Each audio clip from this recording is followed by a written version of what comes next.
These overcrowded conditions under which our people are forced to live eliminates all chances for a normal life, a clean life, or a healthy life. Because our children grow up in this overcrowded atmosphere, the lack of much-needed privacy destroys their sense of shame. It lowers their moral standards and leaves them exposed to every form of indecency and vice imaginable. Our young girls, our daughters, our baby sisters become unwed mothers before they are hardly out of their teens. Our community has thousands of unmarried mothers, mothers who have no hope of ever getting a husband. And our community has tens of thousands of little babies who have no father to act as their provider or protector.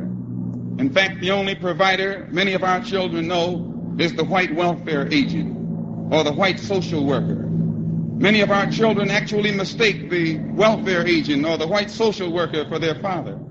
And oftentimes this is true.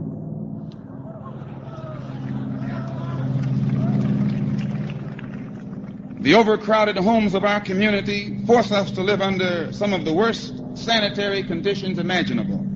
It becomes almost impossible to practice the rules of good hygiene. And therefore, tuberculosis, syphilis, gonorrhea, and other destructive social diseases are on the rampage throughout our community.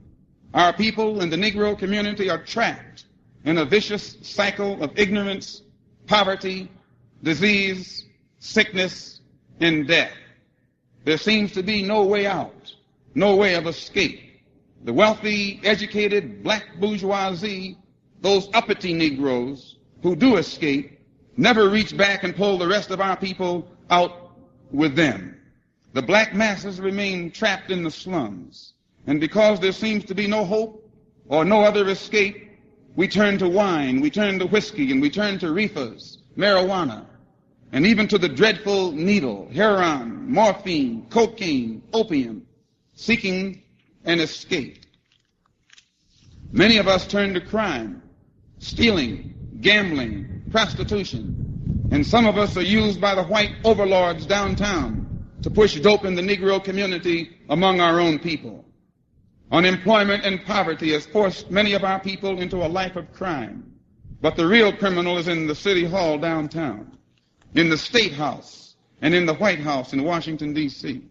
The real criminal is the white liberal, the political hypocrite, and it is these legal crooks who pose as our friends, force us into a life of crime, and then use us to spread the white man's evil vices in our community among our own people. The Honorable Elijah Muhammad teaches us that our people are scientifically maneuvered by the white man into a life of poverty. Because we are forced to live in the poorest sections of the city, we attend inferior schools, we have inferior teachers, and we get an inferior education. The white power structure downtown makes certain that by the time our people do graduate, we won't be equipped or qualified for anything but the dirtiest, heaviest, poorest paying jobs that no one else wants. We are trapped in a vicious cycle of economic, intellectual, social, and political death. Inferior jobs, inferior housing, inferior education, which in turn again leads to inferior jobs.